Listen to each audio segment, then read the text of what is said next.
Que Dios les bendiga, hermanos. Así que bueno, quiero que me acompañen a Filipenses. A Filipenses, porque capítulo 3, ahora les voy a decir el versículo. Vamos a hablar acerca de, el título del mensaje es el corazón que debe tener un hijo de Dios. ¿Cuál es la actitud? ¿Cuál es el corazón? ¿Cuáles son los sentimientos? Las emociones, ¿cuáles son los pensamientos que deben reinar y prevalecer en alguien que ha experimentado una obra profunda del Espíritu Santo en la vida de una persona?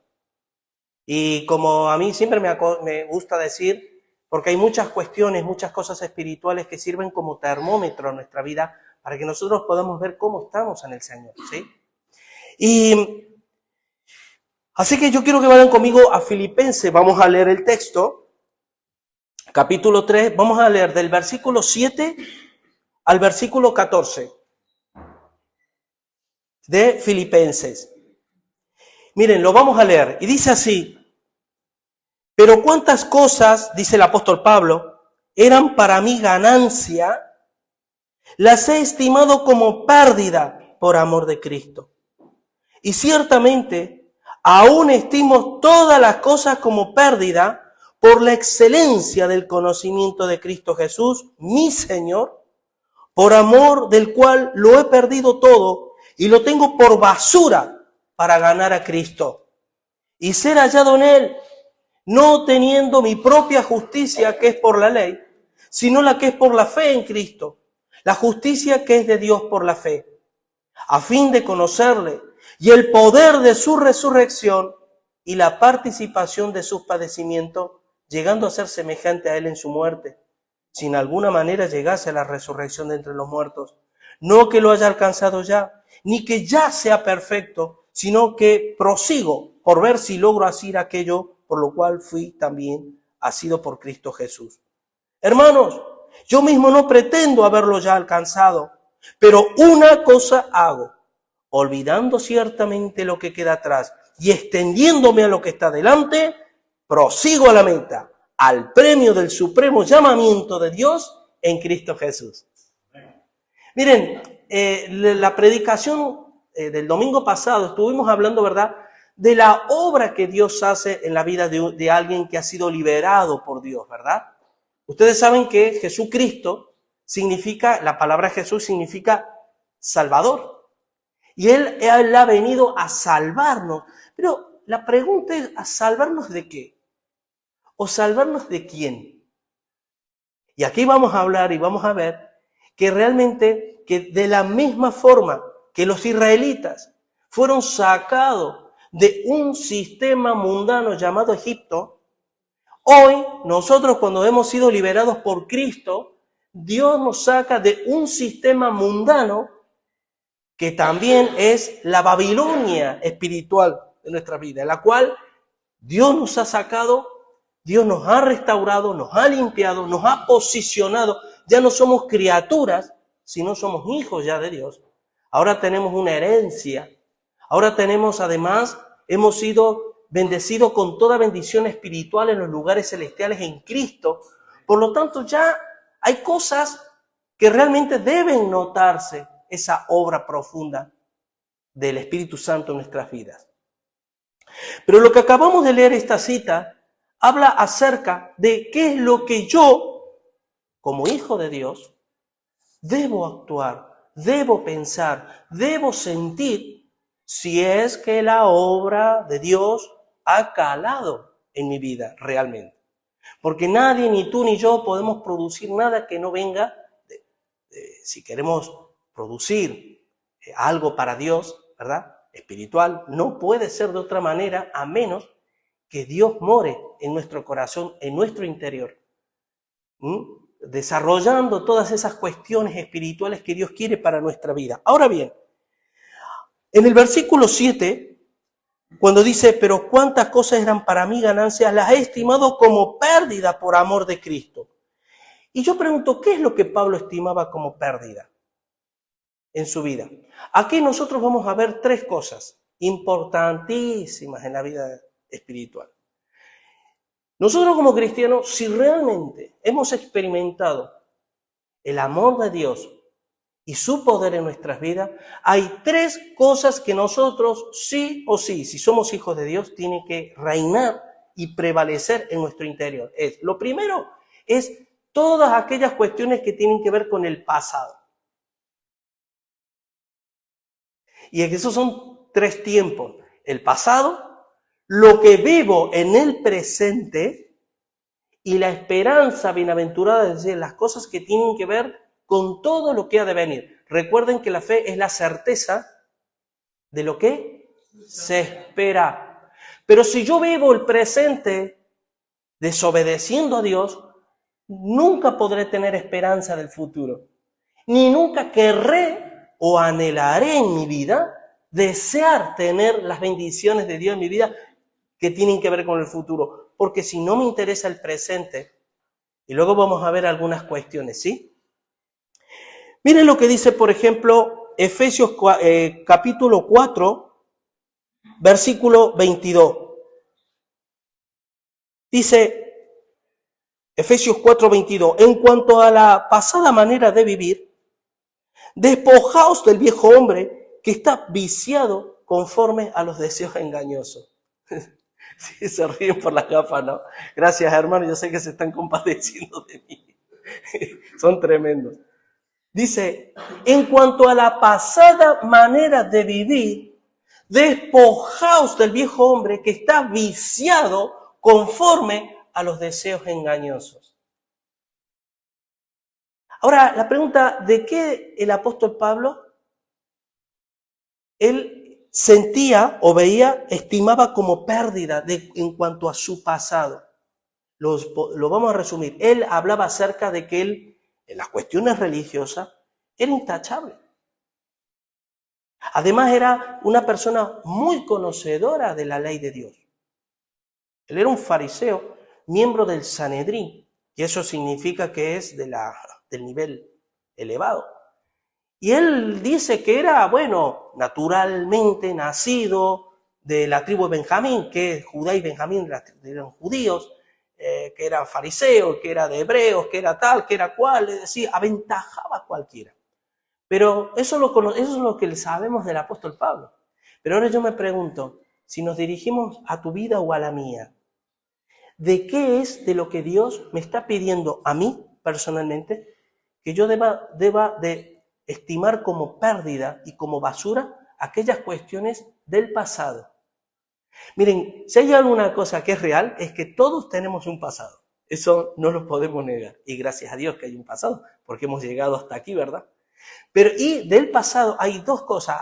Están aquellas cosas que nos gustaría que no hubieran sucedido, que nos duelen, que todavía hay algunas cuestiones que nos tienen controlado, ¿verdad? Nos tienen atado del pasado.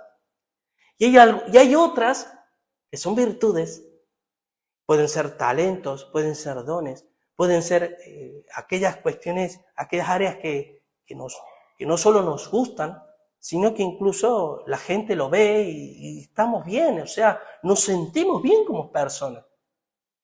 Y la pregunta es, ¿de qué yo tengo que estimar como basura? ¿Sabe de qué es? De todo. Porque tiene que ver con el yo. ¿Se acuerdan Gálatas 2:20? En Cristo estoy juntamente crucificado. Ya no vivo yo, mas vive Cristo en mí.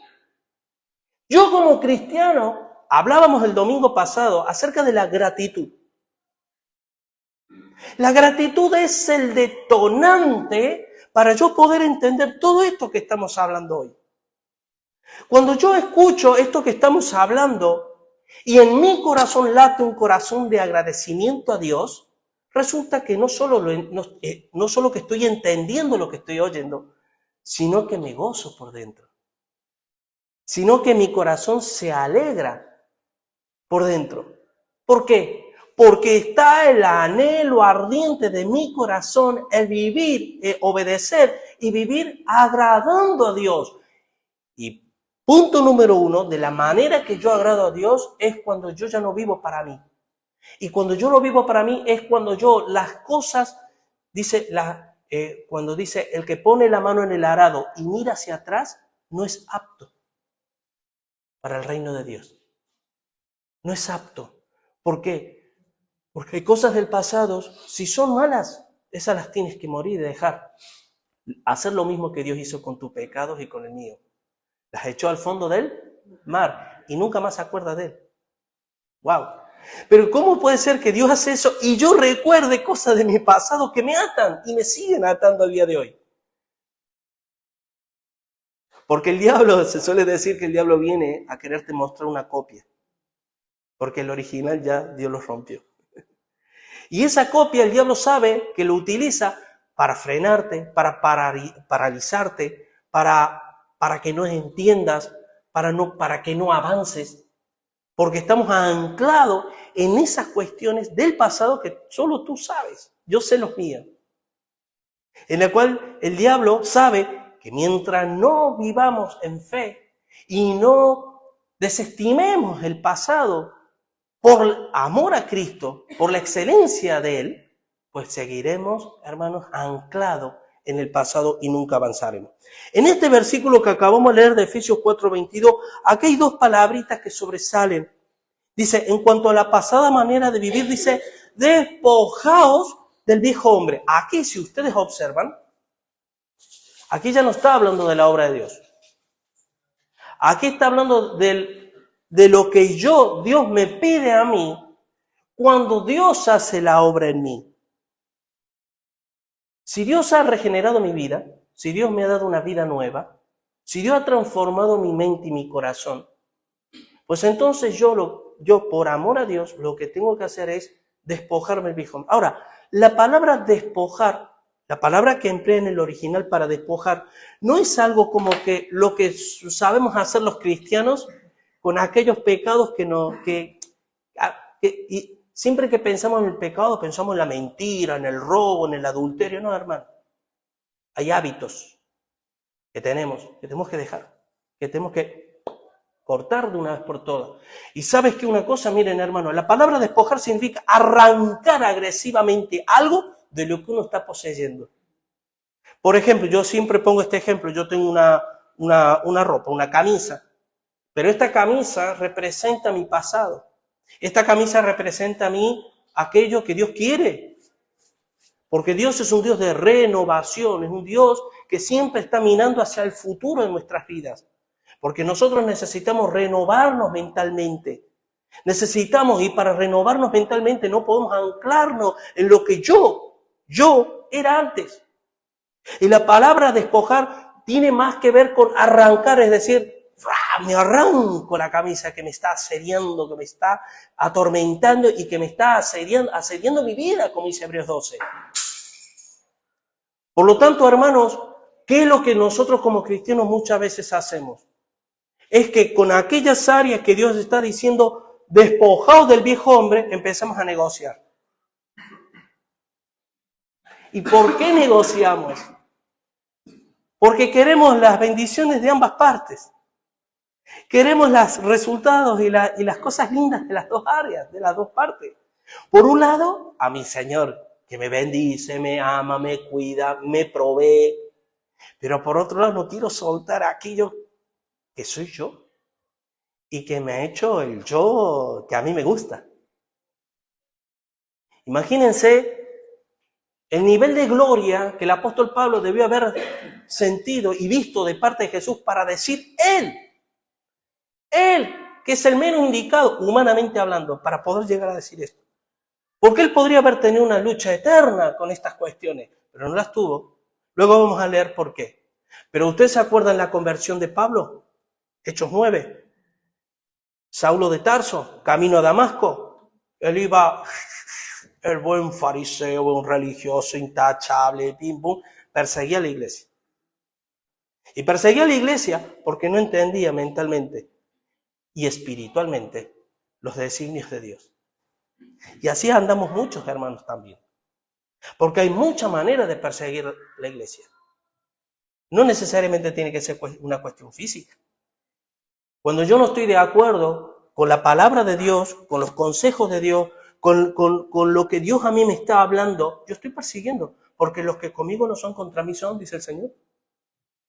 Cuando yo no vivo como cristiano una vida totalmente consagrada a Dios, me estoy posicionando con mi manera de vivir en contra de aquello que Dios me está. Porque hermano, si yo no vivo, escuchen esto, si yo no vivo aquello que defiendo y que entiendo que es una bendición en mi vida, ¿yo cómo voy a proyectar en los demás con autoridad algo que ni siquiera yo vivo? Y ojo, hermano, porque aún como hijos de Dios podemos posicionarnos en vivir en algún aspecto en contra, estar en rebelión de aquellas cosas que Dios tiene para nuestras vidas. Así que, hermanos, dice, despojado del viejo hombre que está, ¿qué? Viciado. ¿Qué es un vicio? Porque miren, siempre que hablamos de cuestiones del pecado, de esto, del otro y demás, hablamos, y todas las cosas hay que dejarlas a los pies de la cruz. El mal hablar. No importa si tú hablas mal como cristiano. Lo que es malo es que tú estés toda la vida hablando así y no te redarguya nada por dentro. Ese es el problema. Porque estamos siendo transformados por Dios. Las cosas, dice que los que están en Cristo, nueva criatura son. Las cosas viejas pasaron y aquí todas son hechas nuevas. Pero cuando a mí no me redarguye nada por dentro, de mi mal carácter, de cuando hablo mal, insulto y tal y cual, y me quedo como si no hubiera pasado nada. Es una luz roja de este tamaño en mi interior que debería haber. Porque lo que contamina al hombre es lo que sale de su boca, no lo que entra. Y a veces, hermano, de la abundancia del corazón, habla la boca. Y cuando nosotros somos mal hablados, de la manera que sea, es porque no reina Cristo en mi vida. Al Señor le creo y lo tengo allí, nada más. Así que, hermano, que está viciado conforme a los deseos engañosos. ¿Saben una cosa? Egipto, lo que produjo Egipto para Israel, es lo mismo que produjo el mundo para nuestra vida espiritual. Porque los israelitas no entendían. Oh, ahora estamos en el desierto y nos vamos a morir de hambre y de sed. Oh, Moisés, ¿qué es lo que veían? A apedrear a Moisés porque nos había traído al desierto. No habían entendido nada. ¿Por qué, hermano? ¿Se acuerdan? Porque no había gratitud. Y porque no había gratitud todavía eran mentes carnales, terrenales, que seguían pensando en Egipto como si fuera. Y el diablo sabe de lo que nos evita, de lo que nos quita, nos aleja de esa hermosa bendición espiritual en los lugares celestiales con Cristo, en la cual Pablo nos dice que nos pongamos las cosas en la mirada de arriba. Él sabe, el diablo sabe que no es una opción, que no es un decir, bueno, decido yo, a ver qué me conviene y qué no me conviene. Y las cosas de Dios son lindas. Hermano, no. Las cosas de Dios son, la palabra de Dios lo refiere como plenitud. ¿Sabía que ningún hombre está completo? Ningún ser humano está completo. Por eso tenemos depresiones, por eso hay ira, por eso hay incertidumbres, hay desesperanzas, hay vacíos interiores y la lista es larga. ¿Por qué? Porque no estamos plenos. Y como no lo entendemos bien, pero sí sabemos que hay un vacío en nuestro interior y entonces automáticamente, sin Cristo, intentamos llenarlo con un montón de cosas. ¿Y qué es lo que hacemos? Nos vamos al pasado, que es aquello que nos llenaba como hombre del pasado. Hermano, yo personalmente, yo he renunciado radicalmente a muchas cosas que a mí me encantaban. Que me encantaban, era mi vida. Pero fue tal, hermano, lo hermoso de Dios en mi vida, tan grande fue la experiencia de mi vida con el Señor, que nadie me tuvo que decir nada, ni aún más, ni me costó dejar eso. Y eso es lo que yo muchas veces digo, miren, en el mundo vivimos una época que, hablando acerca de la fe en Cristo, es una obra que a nivel que tú lo ves en todas partes, a donde quieras que vayas. Porque vivimos en un mundo global. Por lo tanto, ya no es tan distinto a España que Latinoamérica o que Europa. No es tan distinto. Y vivimos un mundo donde el Evangelio ha tocado a uno, al otro, ha tocado. Hay mucha gente que habla de Dios. Hay mucha gente que afirma creer en Dios. Pero tú te das cuenta que la obra de Dios no ha profundizado en su vida. Simplemente ha tocado la superficie de su vida. Por eso el apóstol Pablo habla mucho del hombre interior. Mi hombre interior. Este hombre exterior se va desgastando, el interior se va renovando. ¿Cómo se va? Se va renovando de gloria en gloria. Se va renovando. Ahora, ¿tú percibes esa renovación en tu interior? ¿O tú te sientes como que tú estás igual que hace 2 o 3 años atrás? Espiritualmente hablando, las mismas luchas. No sientes como que estás en el mismo sitio. Y uno puede decir, bueno, no, tampoco está mal.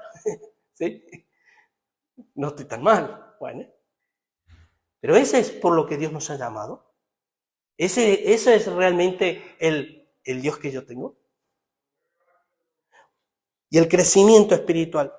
Miren Romanos capítulo 6, versículo dice. Vamos, yo iba a leer el versículo 2, pero vamos a leer todo, vamos a ver varios versículos. Quiero que vayan conmigo a Romanos 6. Y estamos hablando, hermanos, acerca de mi pasado. Mi pasado.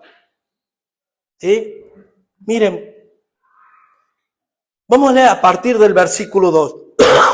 el 1, perdón. Dice, ¿qué pues diremos? ¿Perseveraremos en el pecado para que la gracia abunde? Porque esto está diciendo acerca de que cuando abunda el pecado, sobreabunda la gracia. ¿Qué quiere decir? ¿Pero de qué está hablando? Está hablando de cuando hay un pecado que en el sentido de todo pecado, ¿verdad? La desobediencia a Dios, la ignorancia a Dios, el vivir a espaldas de eso es pecado. Ese es el pecado que nos lleva al infierno.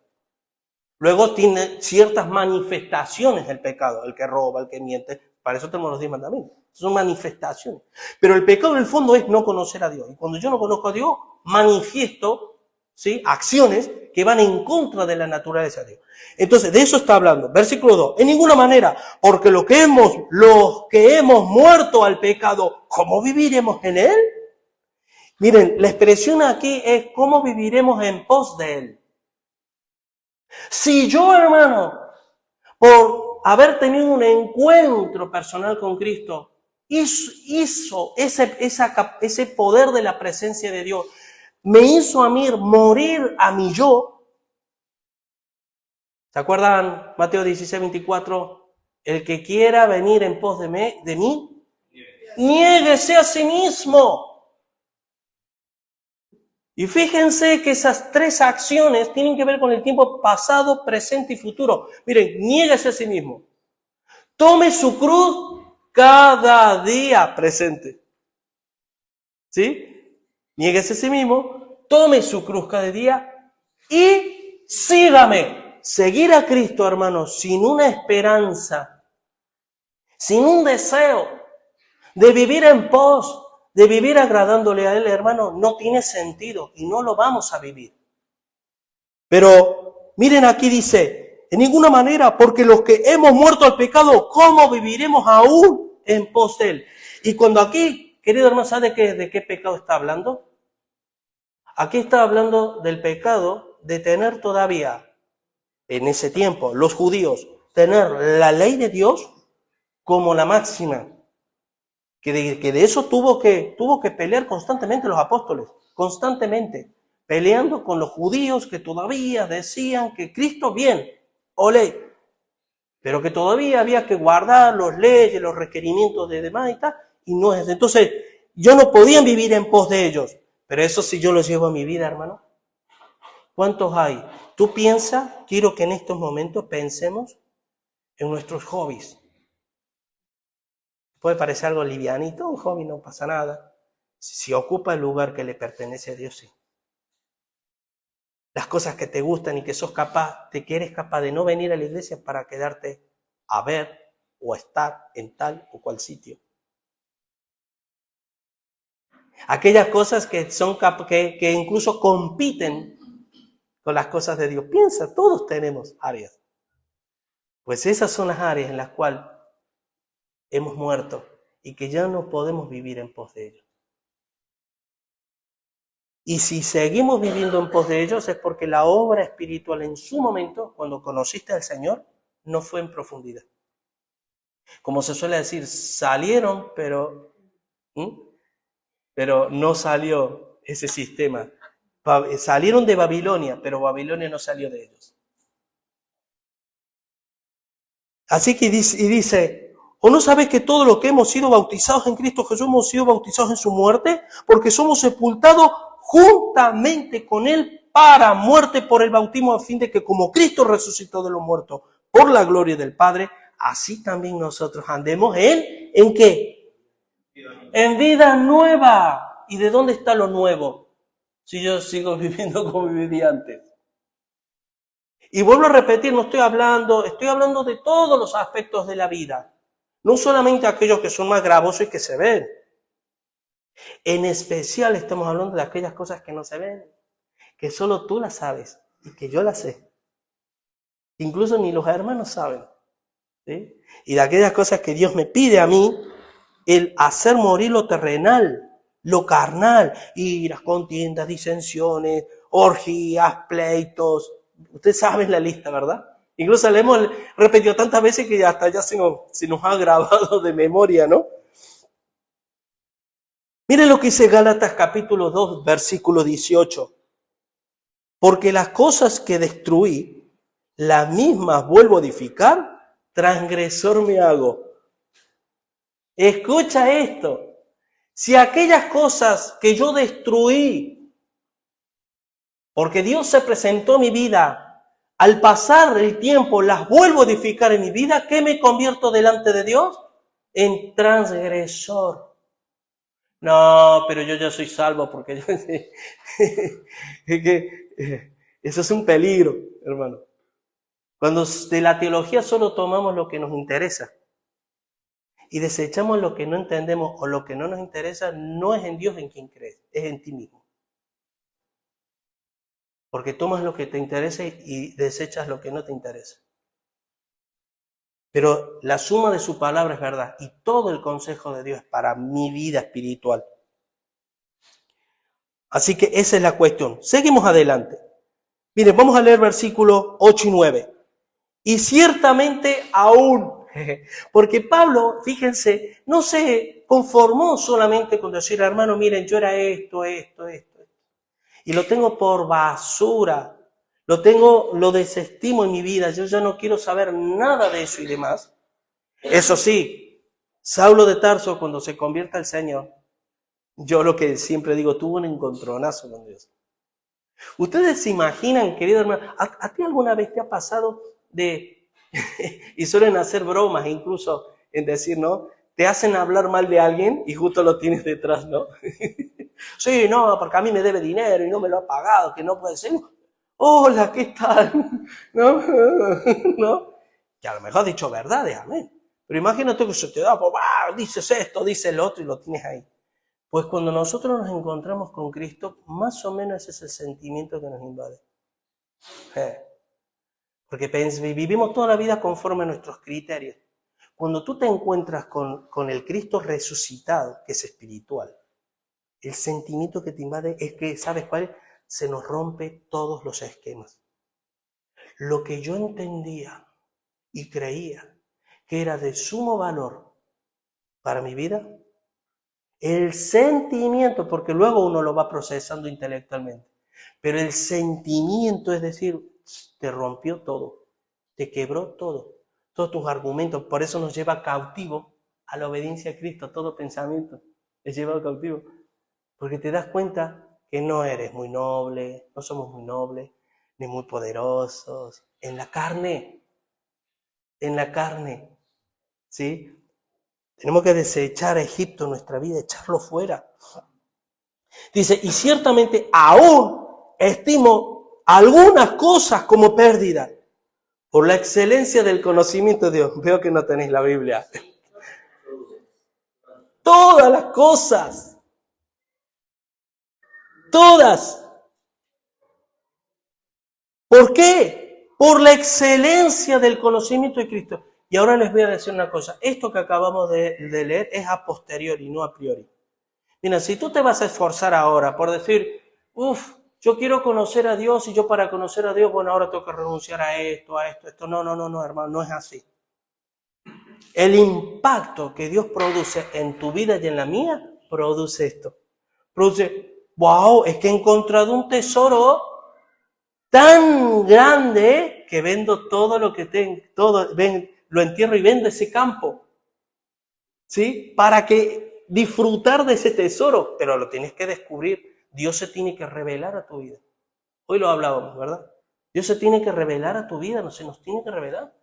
Dios se me tiene que mostrar. Tiene que haber qué es la fe, la certeza de lo que se espera y la convicción de lo que no se ve. Y la palabra convicción viene de convicto, que tiene que ver evidencia. Es la evidencia de lo que no se ve.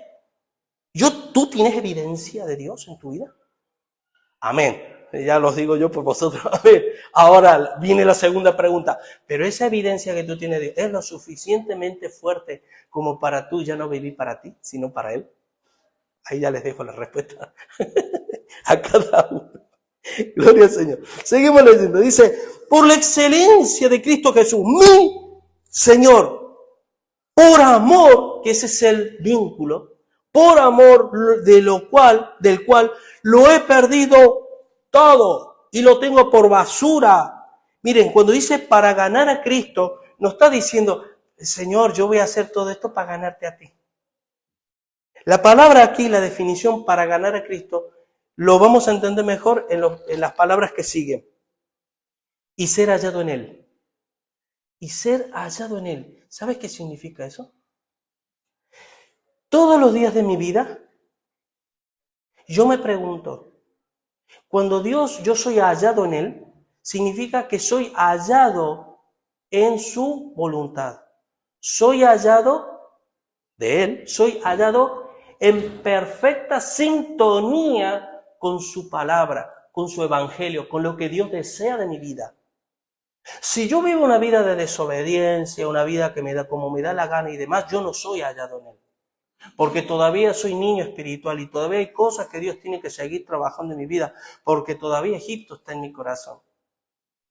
Y hasta que Egipto no sea desarraigado completamente en mi vida, seguiré siendo un adolescente, un eterno adolescente en el Señor, que todavía me tienen que seguir explicando cuáles son los primeros rudimentos de la fe cristiana. Pero dice la palabra de Dios que dejando los primeros rudimentos, seguimos hacia adelante, hacia la perfección, que eso es lo que vamos a ver más adelante. Dice Hebreos 5, Hebreos 6. Entonces, dice, y ser hallado en Él, no teniendo mi propia justicia que es por la ley, sino la que es por la fe en Cristo, la justicia que es de Dios por la fe. Aquí todos sabemos lo que Pablo está queriendo decir. Y esto abunda el Nuevo Testamento. Hermano, porque ya el pecado no se enseñoreará de ti, porque no estamos bajo la ley, estamos bajo la gracia. Porque la ley está, la gracia está, la ley, la gracia. Vale, ahora, en mi vida, ¿yo me justifico delante de Dios? ¿Nos justificamos muchas veces delante de Dios? Cuando dice, no teniendo mi propia justicia, que es por la ley, sino la que es por la fe en Cristo Jesús, la que es de Dios por la fe. Hermano, ¿sabe que sin fe es imposible agradar a Dios? Y la fe es el justo por su fe vivirá. Y la fe no es decir creo en Dios. Miren, y escuchen bien esto. Los otros días oía alguien que hablaba acerca de una experiencia que tuvo Albert Einstein. Y fíjense qué curioso y qué interesante, porque Albert Einstein no sé su biografía con exactitud, no sé exactamente, pero sí, él tenía muchas declaraciones que por lo menos mostraban en cierta forma conocer a Dios. Y él en una reunión de grandes líderes mundiales, a él le preguntaron, presta atención en esto, hermano. Le preguntaron a Albert Einstein, ¿tú crees en Dios? Y él dijo, ¿qué va? eso no sirve para nada. Y se quedaron todos. No. Yo pienso en Dios. Miren, el que cree en Dios siempre se queda sentado esperando algo de Dios. Pero el que piensa en Dios es el que se acciona, ejecuta, se mueve, hace, el que lleva fruto. Si tú meramente crees en Dios, es muy posible que a lo largo de todo el día Dios no esté dentro de tu vida, formando parte de tu diario vivir. Pero si tú piensas en Dios, Dios se irá formando en tu interior. Tu mente se irá. Por eso dice más adelante, miren, versículo 10, a fin de conocerle. Luego vamos a leer el resto. A fin de significa con el propósito de.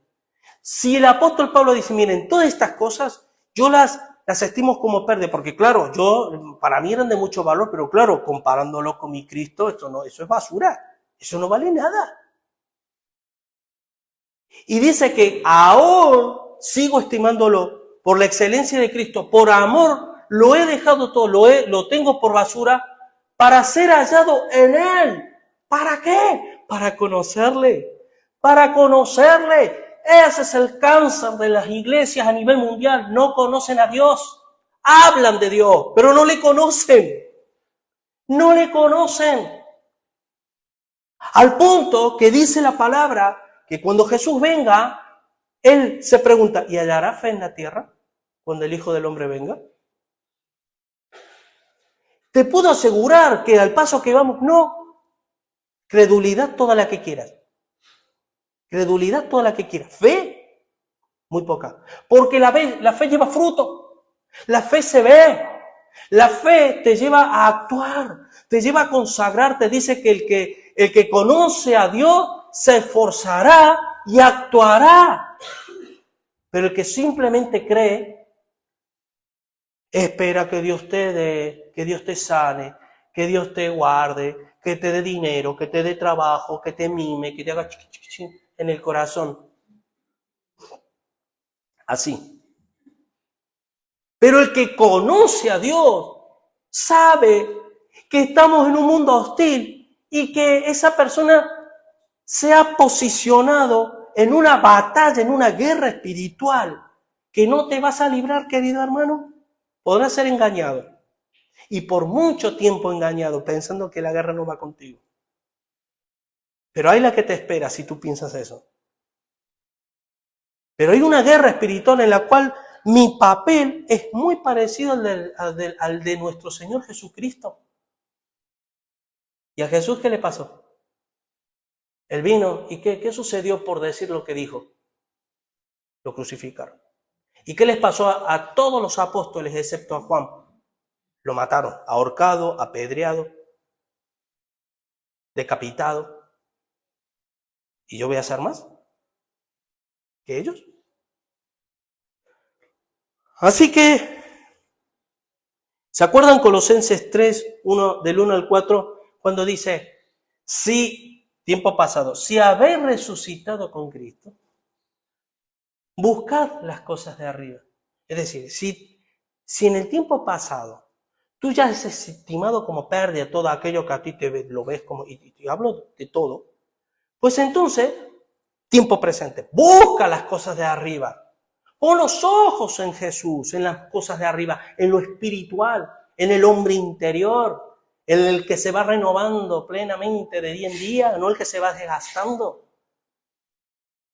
Y fíjense cómo es el ser humano, cómo somos, tan externos, tan superficiales, que qué duro es para aquella persona que ha vivido toda la vida de apariencia, el modelito, el ejercicio físico para abstenerte y demás, y los años te van robando todo eso. Los años.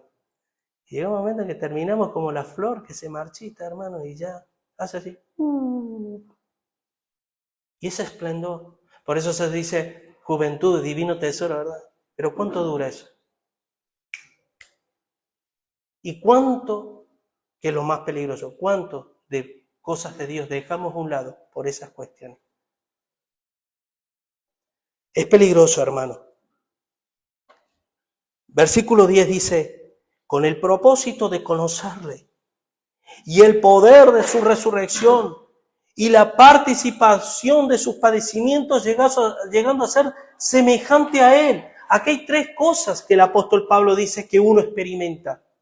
Aquí no está diciendo que si haces esto va a experimentar, si no haces esto no. No, está diciendo que lo que se supone que cuando Dios obra, debe haber esto.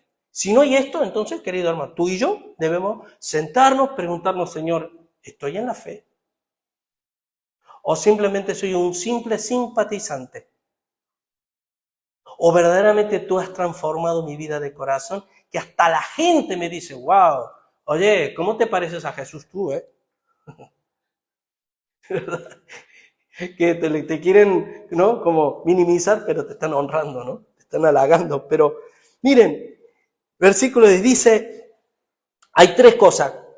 Conocer el poder, conocerle a Él, conocer el poder de su resurrección, conocer la participación de sus padecimientos y llegar a ser semejante a Él ¿en qué?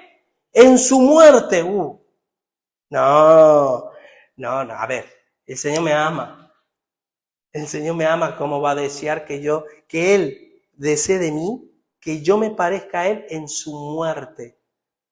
¿Se acuerdan cuando Pablo dice, nosotros predicamos a Cristo y a Cristo crucificado? ¿Cómo? A ver, debería haber a Cristo resucitado, porque si Cristo no resucitó, vana es nuestra fe.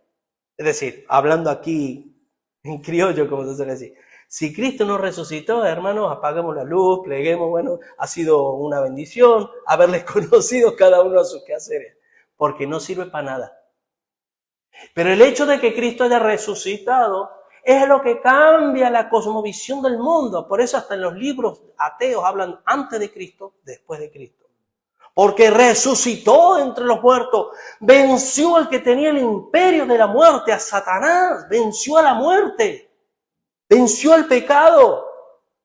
Y esa gloria, ese poder está reservada para mí en los lugares celestiales. Y sin embargo, yo vivo como los egipcios. Ay, que en Egipto yo comía.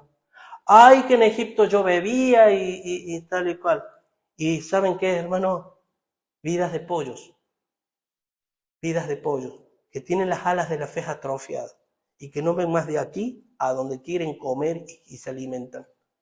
Cuando Dios nos ha preparado grandes banquetes. Ahora bien, miren, quiero que vayan conmigo 1 Corintios 15, versículos 16 y 17. Dice, porque si los muertos no resucitan, tampoco Cristo resucitó. Y si Cristo no resucitó, vuestra fe es vana, aún estáis en vuestros pecados, ¿sí? La cuestión es, hermanos, que cuando Pablo está diciendo aquí, por ejemplo, con el fin de conocer el poder de su resurrección, ¿de qué está hablando Pablo? Pablo está diciendo, miren, se los voy a resumir así. Pablo está diciendo, yo, al haber encontrado a Cristo en mi vida, resulta que a mí ya no me interesa el fútbol, no me interesa, hablo coloquialmente, no me interesa, a mí me gustaba otro deporte y me apasionaba, yo pegaba horas y lo dejé así, romper. ¿Por qué? Ay, me dolió dejarlo, ¿qué va? ¿Qué me va a doler? Sí, para mí el Señor lo más grande que me ha pasado, al contrario, lo he hecho con gozo y aún sigo haciéndolo con gozo.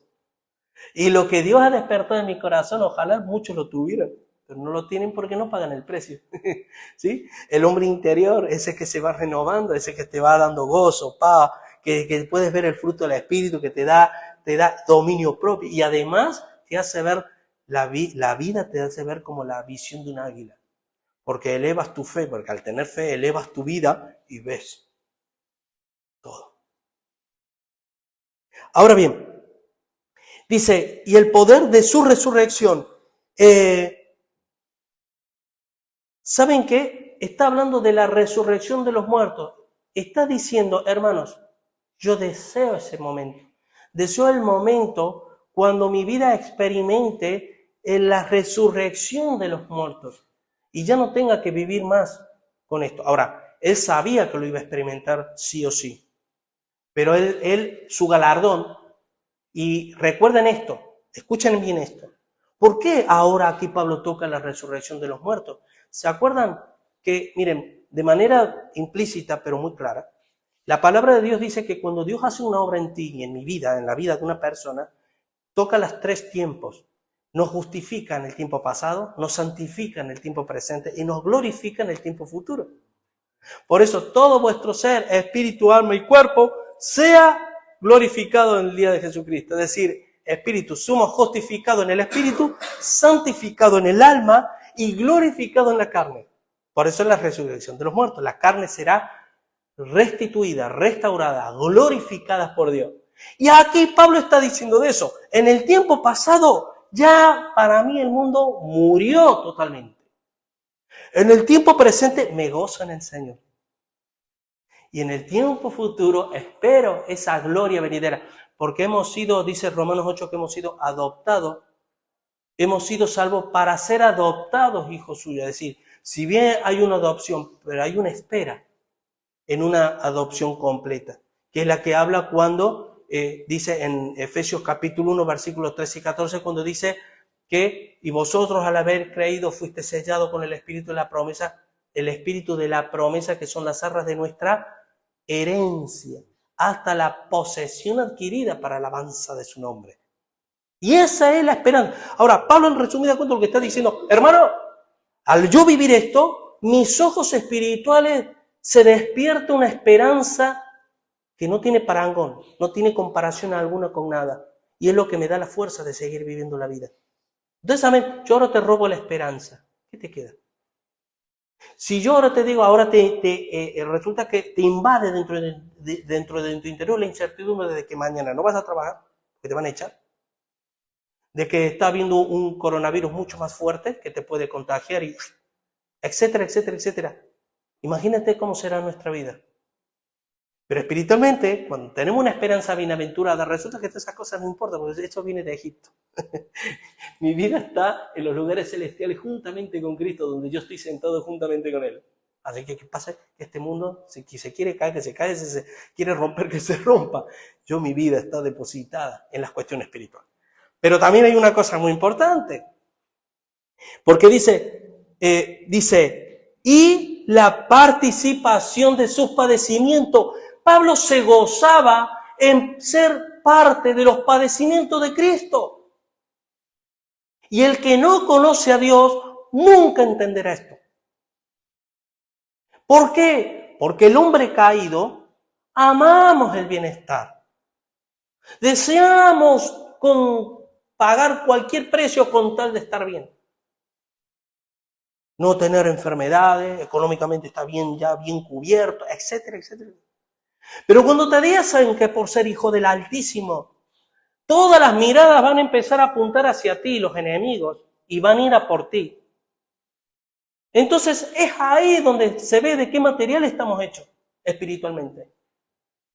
Y de que si al Señor solamente lo tenemos como un amuleto, o al Señor lo tenemos como eso, mi Señor, el cual me siento digno, me dignifica ser parte de sus padecimientos. Fíjense lo que dice 2 Timoteo 2:5. Dice, el que lucha como atleta no es coronado, sino lucha legítimamente. La palabra legítimamente, legitimidad. ¿Sabes qué te está diciendo la palabra aquí? Mira, Julio, tú para vivir una vida espiritual, tu vida tiene que ser legítima. La palabra legítima es una palabra, tiene que ver con ley, legal. Es nome, que es ley en el griego, en donde yo para vivir una vida espiritual, y escucha esto, que es muy interesante. ¿Qué significa yo como cristiano vivir una vida legítima? ¿Podemos vivir una vida ilegítima en las cosas de Dios? Sí. Sí. Pretendiendo por ignorancia recibir de Dios todas aquellas cosas que me gustan sin tener que pasar por aquellas cosas que Dios me demanda. ¿Se acuerda de la predicación anterior? Sí, Dios te salvó, Dios nos convoca, Dios nos recuerda, pero ahora Dios nos demanda. Nos demanda porque el juicio comienza por casa, hermano. Este mundo va a ser juzgado terriblemente, terriblemente, dice la palabra de Dios, que muchos querrán huir y no podrán. No podrán. ¿Sí? Pero dice que ese juicio tiene que empezar por la casa de Dios.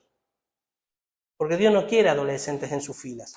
Dios no quiere niños que lloran por acá 2 por 3, que reniegan, que no entienden, que les tienes que estar empujando, arrastrando. ¿Ustedes han visto alguna vez un niño que empieza a chillar porque no quiere y la madre lo va arrastrando y el niño no quiere caminar? Y lo ven, pues así muchas veces Dios lleva a muchos cristianos, arrastras. Y Dios tiene que hacer, ¿sabes una cosa? Miren, como Dios sabe que todos somos iguales, en ese sentido, hermano, la carne es la carne. Entonces Dios va obrando, Dios va trabajando en nuestra vida. Él sabe cómo, ¿sí? Pero si Dios o trabaja en mi vida constantemente porque estoy disponible para Dios, una cosa es que yo cometa errores, una cosa es que yo no entienda ciertas cosas y una cosa es que a mí me tire el monte en lugar del rebaño. Y otra cosa es que yo no, pero estoy ahí, bueno, a ver, quiero pero no puedo, a ver qué hago, ¿no? Y otra cosa es decir, me da igual, yo me voy para el monte porque yo soy yo. Te suena cuando dicen, yo soy así al que le gusta bien, y si no, esa expresión, eso es rebelión pura y dura. Ahora, cuando Dios te dice, cuando Dios ve tus debilidades, Dios empieza a trabajar con tu vida de mil formas, toca cosas externas para trabajar tu interior. Pero cuando Él ve una actitud que no es la correcta, Él te deja pasar, y van pasando los meses, los años, y dice, no está tan mal la cosa, controlo. Espérate, porque a mí en el servicio militar me sabían decir, hermano, prepárese para que no le sorprenda el disparo, porque el disparo tú no lo esperas. Entonces, ay, ¿dónde viene la bala? No, pero te tienes que equipar la armadura de Dios, el yelmo de la salvación, tiene que estar bien preparado y demás, porque en cualquier momento te van a sacudir. Pero la persona que creen que no le van a sacudir nunca, cuando le sacuden, hermano, yo no quisiera estar en su lugar. Y esa persona que cree que hay caminos que al hombre le parecen rectos, yo no quisiera estar en su lugar. Así que la percepción que nosotros tenemos de la vida y de Dios es totalmente errónea cuando no morimos. Y miren, hermano, os voy a decir una cosa. Y escucha bien esto. Lo que yo no muera del pasado, lo que yo no renuncie del pasado, eso me imposibilitará de vivir el presente una vida de victoria. No pueden congeniar, no van juntas. Proporcionalmente a mi vida presente de victoria, va relacionado con mi, por amor a Dios, renunciar a todas aquellas cosas de mi viejo hombre, que debo despojarme, que estoy viciado conforme a esos deseos. Y si yo no hago eso, mi lema en la vida será querer y no poder. Querer y no poder. Porque tu corazón no puede estar dividido, hermano. Donde está tu tesoro, ahí estará tu corazón. Tú no puedes servir a 2 señores. Tú no puedes servir a tu pasado, que tú sabes lo que es, y no puedes servir al Dios del presente. Porque Dios es un Dios, por eso se necesita la fe, que te hace mirar hacia el futuro. Así que con respecto, hermano, al que lucha como atleta, no es coronado, sino lucha legítimamente. ¿Se acuerdan también cuando dice en Santiago, cuando dice que la ley es genuina si se usa legítimamente? ¿Sí? Que eso es otra cuestión que también el cristiano no entiende el lugar que ocupa la ley. Y la ley, no, yo ya estoy en Cristo, ahora la ley, no, hermano. La ley me sigue mostrando el espejo de mi alma, de lo cual yo bien debo estar atento. Dice, versículo 12 dice, aquí viene esta cuestión, hermano, que, miren, dice versículo 12, no que lo haya alcanzado ya, ni que ya sea perfecto, sino que prosigo por ver si logro hacer aquello por lo cual fui también nacido por Cristo Jesús. La palabra perfección, ustedes saben bien, esto lo hemos hablado muchas veces. Yo no quiero preguntar si se acuerdan porque seguro que no se van a acordar. Son tremendos. Pero aquí no está hablando de intachabilidad. Aquí está hablando de madurez. Madurez. De que el hermano, aun con todos los errores que puede tener, el hermano sabe estar donde tiene que estar. Y sabe hacer lo que tiene que hacer en cada momento. Porque quien le dictamina su interior no es el pastor, no es la iglesia, no es su mujer, no es su marido, es Dios. Y cuando eso es así, hay madurez. O hay un cierto grado de madurez. Porque ni un Pablo dice que él es perfecto. Dice que él no llegó a la estatura de la plenitud de Cristo todavía, como dice Efesios. Él todavía dice, no es que sea perfecto, sino una cosa algo, dice, olvidando, 12, sino que prosigo por ver si logro hacer aquello por lo cual fui también nacido de Cristo. Mira esta palabra hermosa.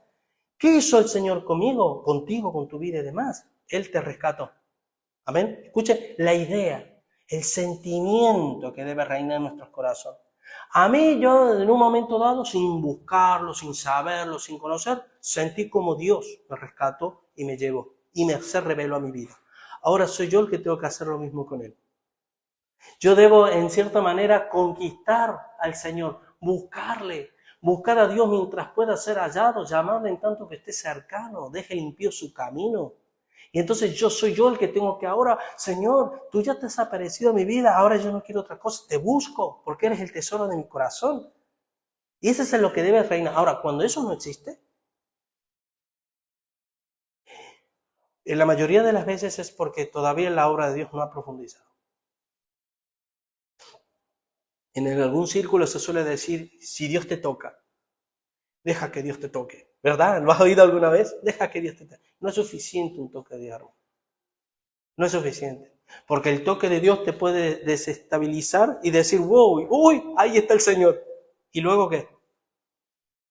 Lo que necesitamos es ser llenos del Espíritu Santo.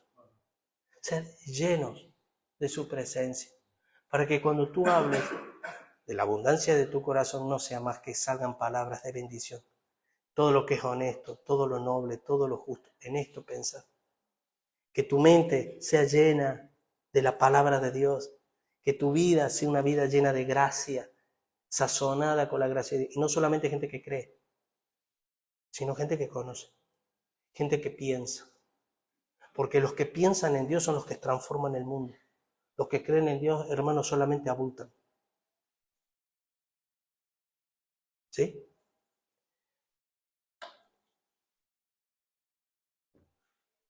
En Hebreos 12, 1, 2 dice, despojémonos de todo peso y del pecado que nos asedia y corremos con paciencia la carrera que tenemos por delante, puesto los ojos en Jesús, que es el autor y el consumador de nuestra fe.